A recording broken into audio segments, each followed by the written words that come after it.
afternoon, everybody, and thanks very much for the welcome. So, as was mentioned, I'm a health economist, and I want to talk to you very, very briefly today about 1/6 of the work that I'm doing in my HRB EIA work, and it's relating to the systematic review of cost-effectiveness analysis of screening interventions. When we conduct cost-effectiveness analysis, we're always interested in comparing one intervention relative to the next best intervention rather than back to no intervention at all. You can always make an intervention look more cost-effective if you compare it to nothing.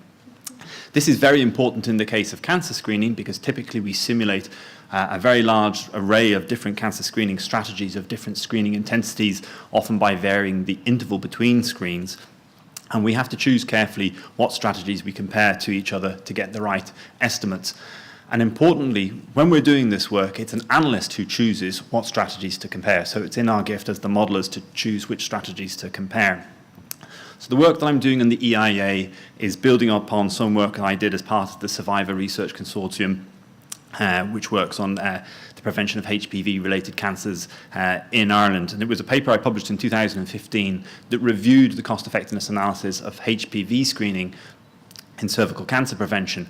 And what we found in that review is about 2/3 of the published papers failed to include relevant comparator strategies of lower intensity against which we want to compare the strategy of interest. So that literature was producing overly optimistic, biased estimates of the cost effectiveness of the screening strategies, which will then lead policymakers to fund overly intensive screening strategies, more intensive than what a health economist would advocate.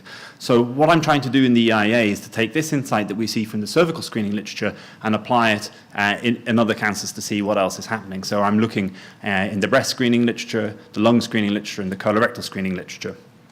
When we look at the breast screening literature, what we find is when we look at the standard recommended screening policy that we would see throughout Europe of screening every 2 years, roughly between the ages of 50 and 70, if we look at the simulation analysis behind that recommendation, very, very few analyses actually compare 2-year screening versus 3-year screening, so they don't make the correct incremental estimate.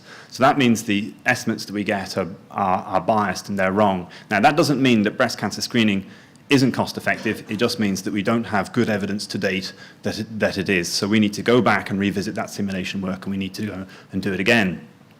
When we look at the lung screening literature, this is just emerging, and we just had the Irish Cancer Society advocating for the adoption of lung screening in Ireland earlier on the week, so this is a policy relevant question. If we look into these analyses, we see something slightly different. What we see here is we see a mixture of risk subgroups and screening strategies by their intensity. The risk subgroups are important because we're not going to provide lung screening to everybody in society. We're only going to provide it to those people we know at risk based on their smoking history. But the analyses tend to conflate the risk subgroups with the different screening strategies, and we're not going to get the right answers when we bundle everybody together. So we need to separate those risk subgroups and analyse them separately to get to the right answers.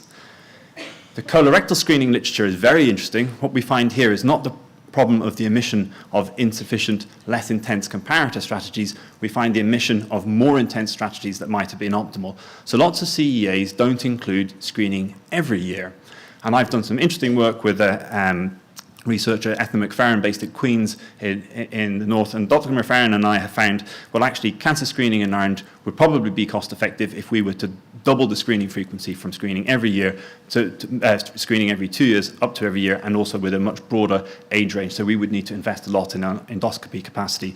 So these are all very policy relevant questions. I would argue that the policy evidence that has been generated to date in some of the CEAs in Ireland haven't looked at a broad enough array of screening strategies, and it's very important that we think about those when we look towards new screening programs like lung screening. And finally, I just want to say something about systematic review. It's not a very glamorous or sort of scientifically ambitious technique to go and use, but I think it's very, very important to engage in because we tend to only read the very good, nice literature, and if you actually read everything that's out there, you get a much more complete picture of what's going on, and you see the patterns and you see the points for improvement. Thanks very much.